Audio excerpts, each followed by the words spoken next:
আসসালামু আলাইকুম। মিতা মোস্তফা আমন্ত্রণ জানাচ্ছি এনটিভির মধ্যাহ্নের খবরে।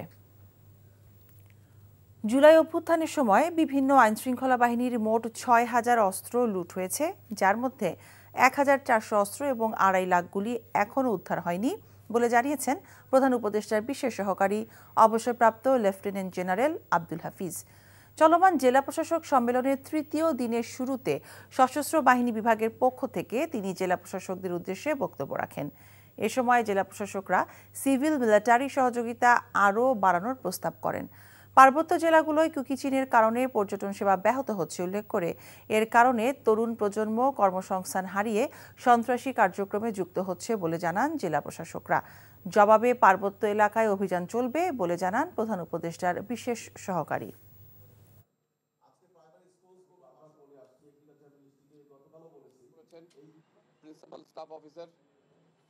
প্রায় ১৪০০ অস্ত্র এখনো উদ্ধার হয়নি, যেগুলো ৫ আগস্ট পরবর্তী সময়ে লুট হয়ে গেছিল। তার মধ্যে ১৪০০ অস্ত্র উদ্ধার হয়নি। ২.৫ লক্ষ বিভিন্ন বোরের গুলি এখনো উদ্ধার হয়নি, সেগুলো তাদের জেলাতে কোনো না কোনো জায়গায় আছে, সেগুলো সন্ত্রাসীদের হাতে পড়তে পারে এবং তারা ব্যবহার করতে পারে। আমি উল্লেখ করেছি যে স্বৈরাচার এবং তাদের দোসররা বিভিন্ন জায়গায় সংগঠিত হচ্ছে এবং কর্মসূচি দিচ্ছে এবং তারা দেশকে একটা অরাজকতার দিকে নিয়ে যেতে পারে, সে ব্যাপারে তাদেরকে সজাগ থাকতে হবে। হাজারো মানুষের প্রতীকী লং মার্চে তিস্তা নদী রক্ষা আন্দোলনের কর্মসূচিতে দ্বিতীয় দিনের যাত্রা শুরু হয়েছে। লালমনিরহাট তিস্তা সেতু থেকে শুরু হয়ে লং মার্চ এগিয়ে যায় রংপুরের কাউনিয়া অভিমুখে। পথে পথে যুক্ত হয় হাজারো মানুষ। বিকেলে এই কর্মসূচিতে অনলাইনে যুক্ত হবেন বিএনপির ভারপ্রাপ্ত চেয়ারম্যান তারেক রহমান। রাজু আহমেদের ক্যামেরায় হাসান মাহমুদের রিপোর্ট। উত্তরের জনপদে মানুষের এমন বিশাল পদযাত্রার সারথি হয়েছে হাজার হাজার মানুষ।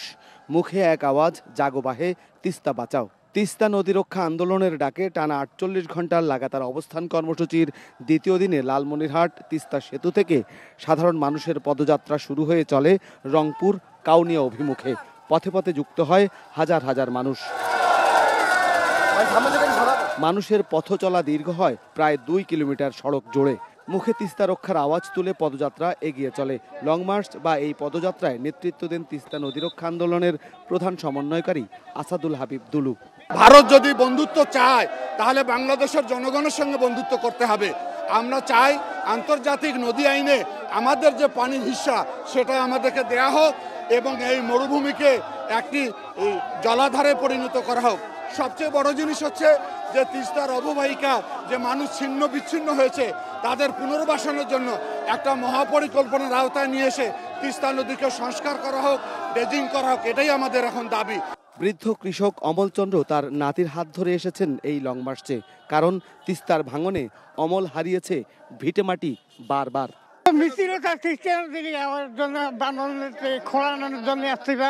তিস্তায় সমস্যা কি হয় আপনাদের? হ্যাঁ, ক্ষতি করে, বাড়িঘর ভাঙে।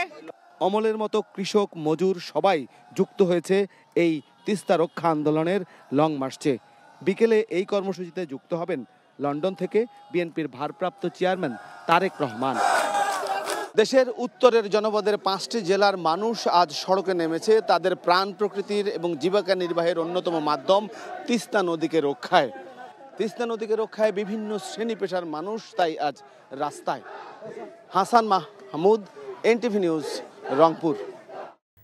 তিস্তা পারের আরও খবর জানাচ্ছেন আমাদের দুই সহকর্মী। আমরা প্রথমে যাচ্ছি লালমনিরহাট পয়েন্টে থাকা আমাদের স্পেশাল করেসপন্ডেন্ট হাসান মাহমুদের কাছে। হাসান, পদযাত্রা এখন কোথায় আছে আর সেখানকার পরিবেশ কেমন দেখছেন?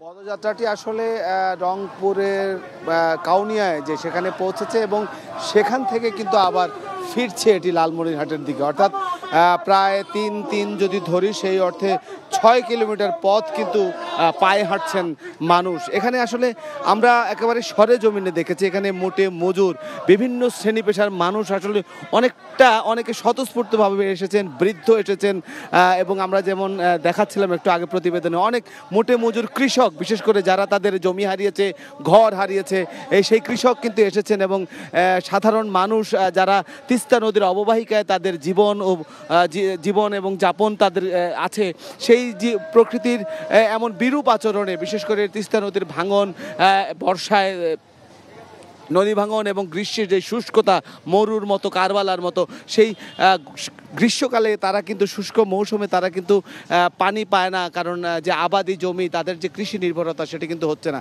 তো এই অর্থে তারা প্রতীকী অর্থে লং মার্চ করেছে। এটি 3 কিলোমিটার 6 কিলোমিটার, অর্থাৎ বলতে পারেন যে লং মার্চটি যেখান থেকে শুরু হয়েছে সেখানে ফিরছে। অর্থাৎ এই ফিরতি পথেই আমরা দেখাতে পারছি। এবং সাধারণ মানুষ কিন্তু এই লং মার্চে তাদের আওয়াজটি যেটা ছিল যে তাদেরকে তিস্তা বাঁচাতে হবে, তিস্তাকে রক্ষা করতে হবে, এবং বিভিন্ন শ্রেণী পেশার মানুষ কিন্তু এই পায়ে হেঁটেই এতটুকু পথ অতিক্রম করেছেন। এবং এখানকার যে প্রধান সমন্বয়কারী এই তিস্তা নদী রক্ষা আন্দোলনের আসাদুল হাবিব দুলু, তিনি নিজেও কিন্তু পায়ে হেঁটে 3 কিলোমিটার গেছেন এবং এখন আবার ফিরছেন। অর্থাৎ বিষয়টি হচ্ছে যে এইখানের যে গ্রামীণ জনপদের মানুষের যে আকুতি তিস্তা নিয়ে, যে আক্ষেপ, যে দুঃখ তাদের তিস্তা, সেই তিস্তা বাঁচানোর জন্যই কিন্তু তারা আসলে এই পদযাত্রা অংশগ্রহণ করেছেন এবং ছুটে এসেছেন এই কারণে যে এই আন্দোলনের মধ্য দিয়ে যদি তাদের তিস্তা আবার প্রাণ এবং প্রকৃতির যে প্রাণ সঞ্চার হয় বা প্রাণ পায়, তাহলে তারাও হয়তো তাদের যে বসতভিটা সেটি রক্ষা হবে, তাদের আবাদি জমি রক্ষা হবে এবং মাছ কেন্দ্রিক যে জেলে সম্প্রদায় তারাও বেঁচে উঠবে। তো লং মার্চ লালমনিরহাটের দিকে যাচ্ছে। হাসান, আপনি আমাদের সাথেই থাকুন। আমরা এবার চলে যাচ্ছি রংপুরের কাউনিয়া পয়েন্টে। সেখানে আছেন আমাদের senior correspondent AKM Moinul Haque. Moinul, এখন কি কর্মসূচি পালন করছে আন্দোলনকারীরা?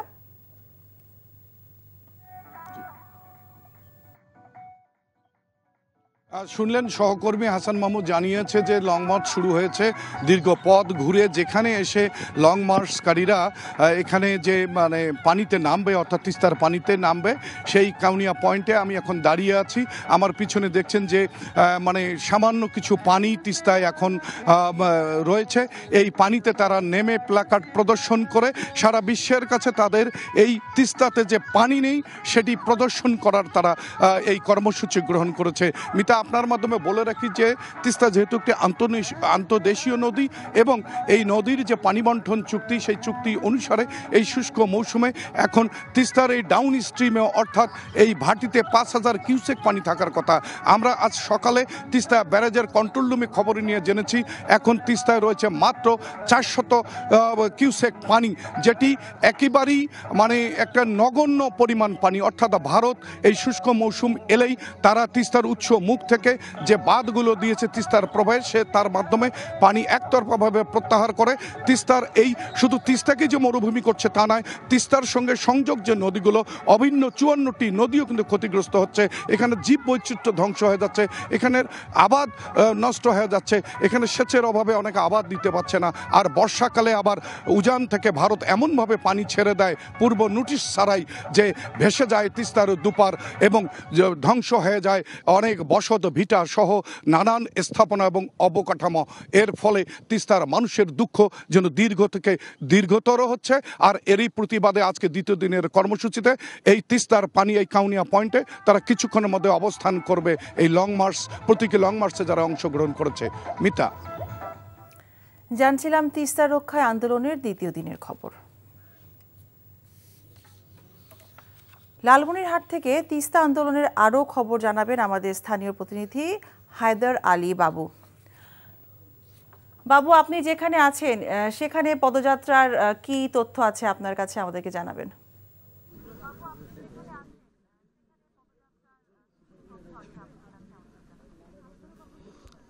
মিতা, আমি আছি বাংলাদেশের বৃহত্তম সেচ প্রকল্প তিস্তা ব্যারাজের পয়েন্টের যে আয়োজন, এখানে লালমনিরহাটের 2টি উপজেলার মানুষজন অংশগ্রহণ করছে, পাটগ্রাম এবং হাতীবান্ধা উপজেলার মানুষ। তো এখানকার যারা আয়োজক আছেন তারা পদযাত্রার প্রস্তুতি নিচ্ছেন। তিস্তা রক্ষা আন্দোলনের সমন্বয়কদের একজন ব্যারিস্টার হাসান রাজি প্রধান, উনি কিছুক্ষণ আগে এখানে এসে পৌঁছছেন। তারা কিছুক্ষণের মধ্যেই তিস্তা ব্যারাজ থেকে পদযাত্রা বের করে সাধুর বাজার বলে একটা জায়গা আছে সেখান পর্যন্ত যাবেন। আর পদযাত্রা শেষে তারা তিস্তার হাঁটু পানিতে নেমে প্ল্যাকার্ড প্রদর্শন করবেন, যাতে বিশ্ববাসী জানতে পারেন যে তিস্তার বর্তমান কি অবস্থা। আর সন্ধ্যায় তারা আবারও নদীতে নেমে মশাল প্রজ্বলন করবেন এবং তারা সেই মশাল দিয়েই লিখবেন যে জাগো বাহে তিস্তা বাঁচাই। আর বিকেল নাগাদ এখানে বিএনপির স্থায়ী কমিটির সদস্য বাবু গয়েশ্বর চন্দ্র রায় উপস্থিত হওয়ার কথা আছেন। আর সন্ধ্যায় তারা ডকুমেন্টারি প্রদর্শন করবেন এবং বিএনপির ভারপ্রাপ্ত চেয়ারম্যান তারেক রহমানের বক্তব্যের মাধ্যমেই মূলত প্রথমার্ধের প্রোগ্রাম তারা শেষ করবেন। এরপরে নাটক, যাত্রা সহ নানা আয়োজনে আজকে সারা রাত ধরেও এখানকার আন্দোলনকারী বা অংশগ্রহণকারীরা এখানে উপস্থিত থাকবেন আর কি। আমার কাছে এই ছিল সর্বশেষ। লালমনিরহাট থেকে জানছিলাম তিস্তা অভিমুখে পদযাত্রার খবর। এবারে যাব নীলফামারীতে, সেখানে আছেন আমাদের স্থানীয় প্রতিনিধি ইয়াসিন শিথুন। শিথুন, আপনি যে পয়েন্টে আছেন সেখানে লোক সমাগম কেমন দেখছেন?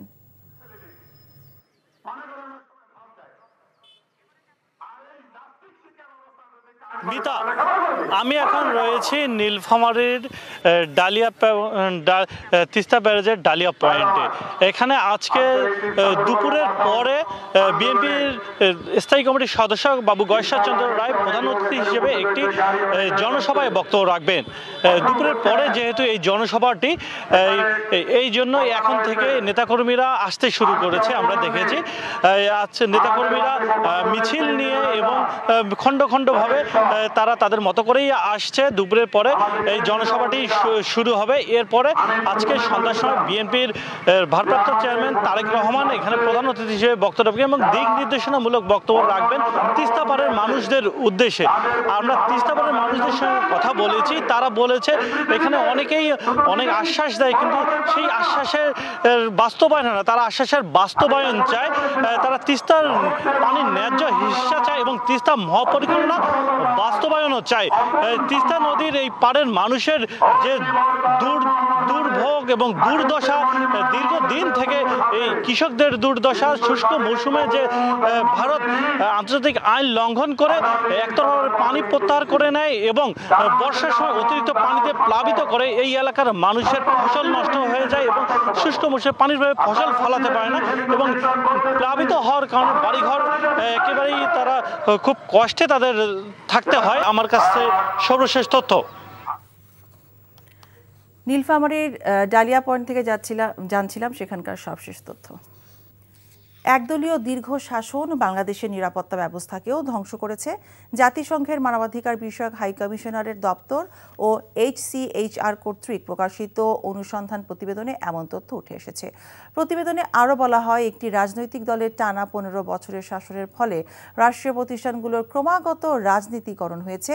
এতে রাষ্ট্রীয় প্রতিষ্ঠানগুলো পক্ষপাতমূলক আচরণ করেছে।